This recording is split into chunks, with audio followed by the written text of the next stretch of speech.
Keesokan harinya, pagi ini Kei belum juga sadarkan diri. Senja tetap setia mendampingi, semalam Arka mengantarkan Sabrina pulang.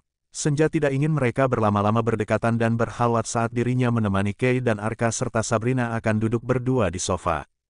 Ai, buka matamu. Aku berharap kamu mengingat semuanya setelah sadar. Liris Senja, ia menjeda sejenak bacaan tilawahnya yang ia lantunkan merdu sejak selepas subuh tadi. Menatap Kei penuh harap sembari mengelus lembut pipi sang suami. Selang beberapa menit, Kei mengerjapkan matanya. Kei terdengar mengembus napas kasar di balik kepayahannya membuka mata yang mengerjap tajam, karena kepala yang masih terasa sakit. Senja yang menyadari ada pergerakan, ia tersenyum sumringah. Mas, buka matamu perlahan saja. Senja membimbing Kei agar membuka matanya dengan pelan dan perlahan saja. Di dalam hatinya terus berzikir, dua kalimat yang dianjurkan untuk dibaca dalam hati sebagai zikir di mana saja. Subhanallah diucapkan ketika merasakan beban berat dalam hidup dan agar dijauhkan dari keburukan. Kalimat Subhanallah juga diucapkan para malaikat untuk menyanjung Allah SWT, dengan tujuan mensucikan diri dari semua kehebatan, ilmu dan kemampuan yang mereka miliki. Subhanallahi wa bihamdihi, Subhanallahil Azim. Artinya, Maha suci Allah dengan segala puji baginya, Maha suci Allah yang Maha Agung Mulia, Hari. Bukhari dan Muslim. Kei telah membuka matanya sempurna. Senja tersenyum senang. Alhamdulillah Ai. Akhirnya Ayang sadar juga. Senja sudah tidak memedulikan keadaan mereka yang kemarin. Senja ingat, bahwa semalam Senja telah menceritakan kepada Kei, bahwa mereka adalah suami istri. Kei masih diam dengan tubuh terlentang di atas berangkar. Ai, mau minum? Oh ya? Aku panggil dokter jaga sebentar ya. Senja segera berdiri dari duduknya. Namun, tangannya dicekal oleh Kei. Betulkah kamu istriku? Tanya Kei. Akan tetapi tatapannya masih fokus ke langit-langit kamar rumah sakit. Betul Ai, aku istrimu, jawab Senja dengan nada sumringah. Kei perlahan bangun dari posisinya. Dengan dibantu Senja. Lalu, jika kamu adalah istriku, kemana saja kamu? Tanya Kei dengan nada datar. Senja mengerut dahi, lalu menjawab pertanyaan Kei panjang. Maksud kamu apa Ai? Aku ada di dekatmu, aku selalu bersamamu. Kamu tahu sendiri kan, kita selalu bersama. Maksud aku bukan itu. Lalu apa Ai? Tanya Senja, dengan lancang tangannya mengelus pipi tirus itu, melihat rambut yang berantakan. Senja menatap Kei penuh iba. Mengapa, kamu baru mengakuinya semalam? Jawab Senja, ucap Kei datar akan tetapi, penuh penekanan. Tatapan Kei lurus ke depan, menatap jauh keluar jendela kamar tersebut. Ai, Senja terperanjat saat tangan Kei menepis tangannya dari bahu Kei. Jawab Senja, mengapa kamu mempermainkan aku, membuat aku seperti orang bodoh? Membuat aku berdosa dengan mengejar wanita lain. Di sisi lain aku memiliki istri yang menatap aku dengan kesedihan. Kamu jahat Senja, kamu jahat. Sarkas Kei dengan berteriak, kini tatapnya beralih pada wajah Senja yang nampak ketakutan. Setelah puas berteriak, Kei tergugu dalam tangisan. Senja ikut menangis sembari memeluk Kei. Ai, maafkan aku, ada berbagai pertimbangan yang aku pikirkan. Bodoh, aku laki-laki bodoh yang dipermainkan istrinya sendiri. Bahkan saat ini aku bimbang Senja. Aku ini siapa? Tangisan Kei makin menjadi. Mas, jangan seperti ini. Percayalah aku tidak memiliki niat mempermainkan kamu, apalagi membodohimu, lirih Senja. Kei menatap nyalang Senja. Entah apa yang terjadi, kekecewaan nampak pada sorot matanya. Sepertinya perangai Kei yang sesungguhnya kini menguasai. Ai, aku mencintaimu. Tolong jangan seperti ini, aku mengenalmu yang kemarin. Bukan kamu saat ini, mana Mas Kei yang lembut dan bersahaja. Suami yang aku cintai. Senja mengucapkan itu dengan sehati-hati mungkin dengan mata yang berkaca-kaca. Heh, untuk apa aku yang kemarin? Kalau ternyata aku menjadi manusia bodoh karena kamu bodohi. Kei meluapkan emosinya dengan menyeret tangannya ke arah meja besi.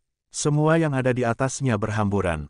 Bahkan gelas yang sempat Senja tawarkan isinya, kini sudah hancur berkeping di lantai. Au, astagfirullah Ai, jaga emosimu. Kendalikan dirimu, Ai. Pintas Senja masih berusaha meraih Kei ke dalam pelukannya. Namun, Kei malah mendorongnya. Pergi kamu. Ketus Kei dengan tatapan tajam menghunus perasaan Senja. Mas, Senja menatap Kei dengan tatapan tidak percaya. Kamu ngusir aku, Mas? Tanya Senja kembali. Kamu tahu kan nada suara orang menyuruh pergi. Pergi ya pergi, pekik Kei. Ia kembali melemparkan apa saja yang berada di dekatnya. Kini Senja berdiri mematung, menatap nanar Kei yang sedang mengusirnya dari ruangan tersebut. Senja mundur perlahan dengan menggelengkan kepala. Mas, pergi, aku muak pada diriku sendiri. Aku juga muak pada dirimu dan aku muak dengan keadaan ini. Teriak Kei. Senja geleng kepala. Mas, tenang, aku akan panggilkan dokter. Kamu butuh ditangani pasca tidak sadarkan diri, bujuk Senja. Aku tidak butuh dokter, aku tidak butuh siapapun. Termasuk kamu, pembohong. Ya Allah, Senja tidak mampu lagi berkata-kata. Kini ia bersandar di dinding ruangan Kei dengan menangis. Pergi, tinggalkan aku sendirian, ucapnya lagi lebih lirih namun, terdengar datar. Senja menarik napasnya pelan, lalu ia berdiri tegak dan menyeka air matanya menggunakan punggung tangan dengan kasar. Baik, aku akan pergi selama ini aku menguatakan diri agar selalu berdekatan denganmu. Namun, kali ini aku akan menyerah, bukan karena kalah. Akan tetapi aku menyerah pada hal baik untuk memenangkan hal besar yang ada pada dirimu. Yaitu keteguhan hatimu. Lebih baik seperti itu, ucap Kei dingin. Senja menghentikan langkahnya. Ya Rab, mengapa semuanya menjadi seperti ini? Kuatkan hamba ya Rab, batin Senja. Mas, jika saat ini aku menjadi nun mati di antara Itgom Bilaguna, nampak tapi tak dianggap, tak mengapa. Aku berharap saat kamu kembali, aku adalah sakta bagimu, dengan tidak menggantikan aku dengan napas yang lain, ujar Senja pelan. Kei yang sedang menunduk pun mampu mendengar apa yang Senja ucapkan. Mas, aku yakin kamu akan kembali dari ketidakpastian ini. Maka setelah ini, layaknya wakaf muanakah, engkau hanya boleh berhenti di salah satunya. Dia atau aku, Mas. Ucap Senja dengan mendalam, air matanya kembali jatuh. Kata-kata tersebut adalah pilihan untuk Kei dan sepertinya Kei mencerna kata-kata Senja. Senja tahu pikiran Kei ada pada Kiana, maka ia berbicara seperti itu. Setelah memantapkan langkah, Senja membalikkan badan, ia diam sejenak untuk menatap Kei yang bergeming di tempatnya. Senja sedang menguatkan diri untuk pergi dari hadapan Kei. Di saat yang bersamaan, Mami, Papi dan Arka masuk ke dalam ruangan tersebut. Asa astagfirullah, apa yang terjadi? Mami syok dan setengah berteriak, melihat kekacauan di dalam ruang VVIP tersebut. Kei ada apa ini? Tanya Papi. Arka hanya melongo di depan pintu yang hampir tertutup. Senja segera menghambur ke dalam pelukan sang mami mertua. Rupanya Senja tidak sanggup tegar saat melihat sang mami mertua masuk. Ia menangis di sana. Papi dan Arka segera mendekati Kei. Berusaha menenangkan Kei. Kei, kalian sama saja. Bersekongkol dengan dia dalam membodohiku. Kei menjeda kata-kata sang papi yang hampir saja memeluknya. Apa maksudmu Kei? Tanya papi. Aku gak ngerti, aku sakit. Tapi kalian tega berbohong padaku dengan menyembunyikan pernikahanku dengan Senja, teriak Kei lagi. Emosinya betul-betul meledak. Tatapan Kei kini mengarah kepada maminya. Ia menatap tajam perempuan yang telah melahirkannya itu. Kei, nak, sang mami berusaha mengalihkan. Kalian semua, sama, lirih Kei. Kei dengarkan penjelasan kami terlebih dahulu, bujuk mami. Aku pusing, tidak mau ada penjelasan apapun, ucap Kei. Maaf, nampaknya aku harus pergi. Ucap Senja tiba-tiba. Senja, apa maksudmu? Tanya mami. Izinkan Senja menyerah dengan keadaan ini, Mam, ucap lirih Senja dengan menunduk. Tidak Senja, tidak, biarkan dia pergi, pekik Kei. Mami dan papi kembali menoleh pada Kei. Kei, dia istrimu, mana mungkin kamu menyuruhnya pergi. Kamu amat mencintai Senja Kei. Kali ini papi ikut menenangkan Kei. Iya nak, kamu amat menyayangi Senja, sayang, ucap mami dengan lembut. Pergi, aku tidak mau melihatnya lagi, aku yang sekarang berbeda dengan Kei yang kemarin.